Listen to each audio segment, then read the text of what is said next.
যশোরে ৫ বছর পর বাড়ি ফিরে মাকে হত্যা করলেন এক স্কুল শিক্ষক। সদর উপজেলার দেয়াড়া ইউনিয়নের বাজে দুর্গাপুর গ্রামে বৃহস্পতিবার বিকেলে এ মর্মান্তিক ঘটনা ঘটে। নিহত আনোয়ারা বেগম অবসরপ্রাপ্ত শিক্ষক আলতাফ হোসেন মাস্টারের স্ত্রী। ঘটনার পর অভিযুক্ত ছেলে মোহাম্মদ মামুনুর রশিদ ওরফে মামুন পালিয়ে গেছে।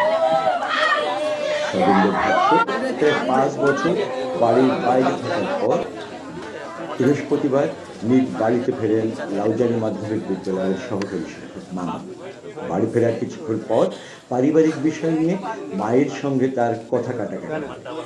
এক পর্যায়ে উত্তেজিত হয়ে ধারালো বটি দিয়ে মাকে কুপিয়ে হত্যা করেন।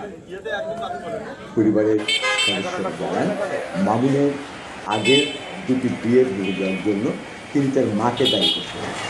এ নিয়ে দীর্ঘদিন ধরে মা ছেলের মধ্যে বিরোধ চলছিল। এছাড়া মানসিক সমস্যার কারণে কয়েক বছর আগে তিনি পাবনা মানসিক হাসপাতালে চিকিৎসাও নিয়েছেন।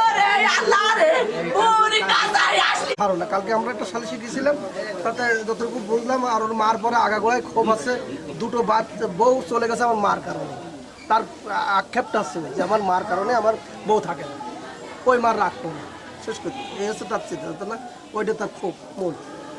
করলি বউ ওনার পছন্দ করে না, না করলে বউ চলে যায়। গেলি ওর মার বলে তো ওর জন্য বউ আম্মুর জন্য বউ চলে গেছে, বউরে দেখতে পারে না। তাই বইয়া তো ওর বউ আর এক জায়গায় চলে যায় আরেক ছেলের সাথে। গেলি তো উনি বাড়ি ছেড়ে চলে যায়। যেহেতু ওই লাউজন স্কুলে মাস্টারি করে ওখানে ভাড়া থাকে। তারপরে আজকে এসেতে উনি এই কাজ করলো। বড় সন্তান কর্তৃক মাকে বটি দিয়ে জবাই করে হত্যা করা হয়েছে। আর ভিকটিমের বড় ছেলে মোহাম্মদ মামুনুর রশিদ মামুন, তিনি একটি প্রাইমারি স্কুলের শিক্ষক হিসেবে কর্মরত আছেন। তবে আমরা তদন্ত করতে আসি দেখি যেটা যে পারিবারিক কলহের জেরে এই হত্যাকাণ্ডটা সংঘটিত হয়েছে। আসামি আপাতত পলাতক আছে। আমাদের অভিযান অব্যাহত আছে। আমরা ইনশাল্লাহ দ্রুত সময়ের ভিতর তাকে গ্রেপ্তার করতে সক্ষম হব।